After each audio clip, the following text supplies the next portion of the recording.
Hey folks, welcome back, and today we're going to be looking at wide angle macro, which is a funky genre of imaging within macro, but done with super wide angle lenses, so you cover a really large area but you've got really cool wildlife or elements close to the lens to give you a very kind of dynamic feel. So let's get into it. Today we're going to be talking about a very specific lens, a very funky lens.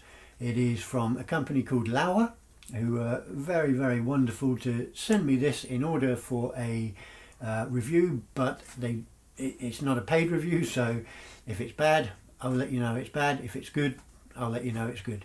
But this is not going to be a simple, straightforward video. In fact, I'm going to break it up into either 2 or 3 elements, probably 3 elements, okay? And the reason being is that this lens is relatively difficult to work with. It focuses down to around, crikey, almost 4mm from the front element. Okay, so there's your front element. You take the sunshade off.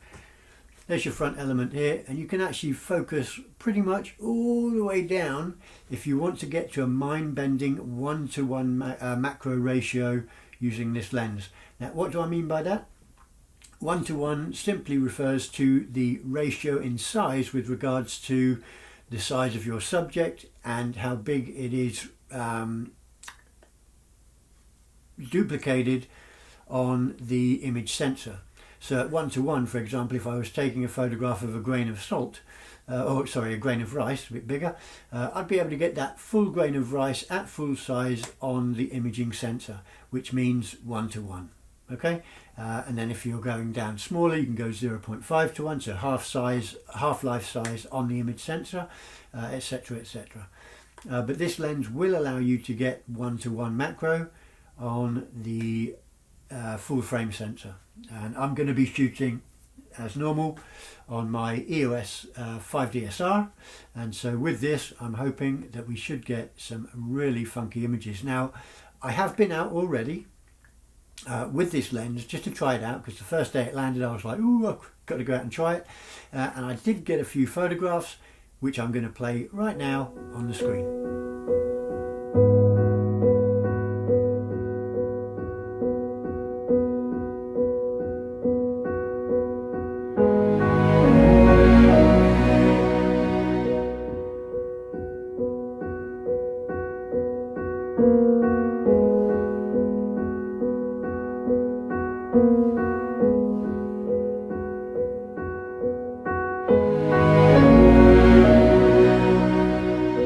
Pretty cool, right? Well, I for one am very much, and all of that imaging that I shot then was done with natural light.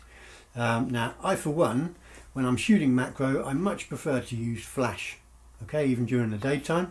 Now, the problem with this is because it focuses so close to the lens, and matched with the fact that it's a 15mm wide angle, it means that you've got to be very, very careful with the lighting, especially how to get lighting down in front of the element there in order to light something that may only be 5mm in front of the glass.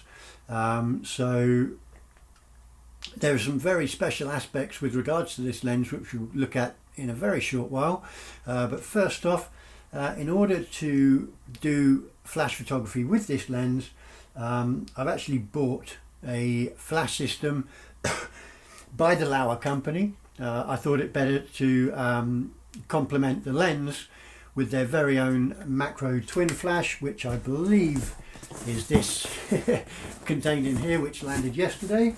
So without further ado, I'm going to go ahead and dig in and see exactly what it is that we've got in here.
Now this lens, as you can see on the front of the marking here, it is an f4, okay, so it's not massively wide open, but again, when you're shooting macro and you're having to set up the shots, I don't think, and I don't find the use of f2.8 or even a wider aperture to be beneficial.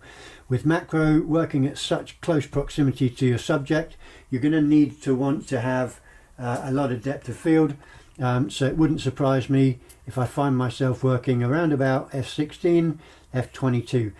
The maximum aperture on, or the minimum aperture on this lens is f32, okay, but I would imagine I'm probably going to work more around about between f16 and f22.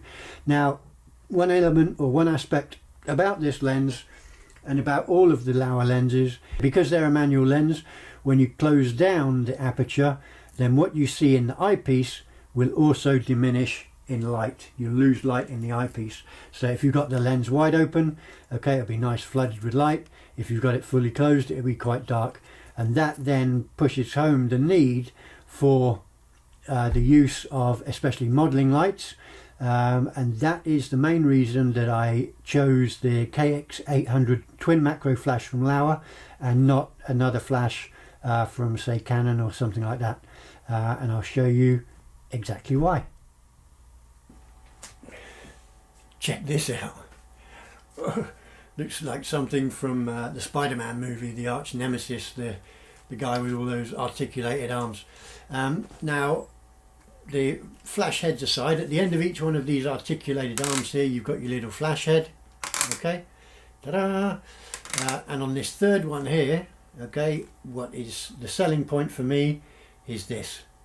It's the modeling light that you've got here, okay, and then you can use that just to illuminate your target, and makes life a lot easier, especially if you're shooting in a low light environment like the jungles, where I'll obviously be taking this guy, and yeah, at night time, okay. If you've been following my videos in the past, like a year ago, 2 years ago, 3 years ago, you'll know that one of my points with regards to video is that I don't believe that when you get the equipment from a manufacturer that's it. You've got to be happy with what you get, especially when it comes to macro flash, or when it comes to specific elements of your camera and your equipment. You take what the manufacturer gives you and then you customize it to suit your need, your very specific need, if it is very specific. Case in point, excuse me, case in point, when I wanted absolute stability on my camera, my 5DSR, as you can see here, this is my 5DSR, but this three-legged thing, L bracket that I've got here, I wasn't content just to screw it into the camera. What I've actually done is I've cemented it into place. There's absolutely no way this thing is going to come off. It is jammed, it is solid on there. I don't use a battery grip because I'm not shooting time-lapse with it, but I just wanted that absolute rigidity, knowing that there wasn't going to be a time when I maybe have it over a river or a lake or whatever, and then to have the, whatever reason, the ball head that may have been screwed into the bottom of the camera to fail. I mean, equipment does fail, it's not infallible, so it doesn't look very good.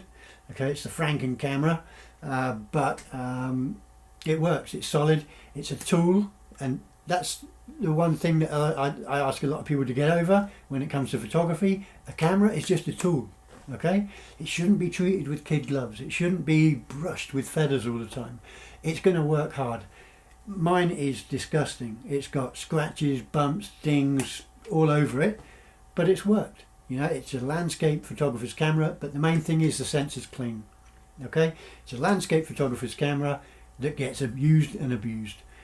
This year I'll replace it, you know, and it's paid for itself with the work that it's done. So again, like I said, it's just a tool, and the same can be said for the flash.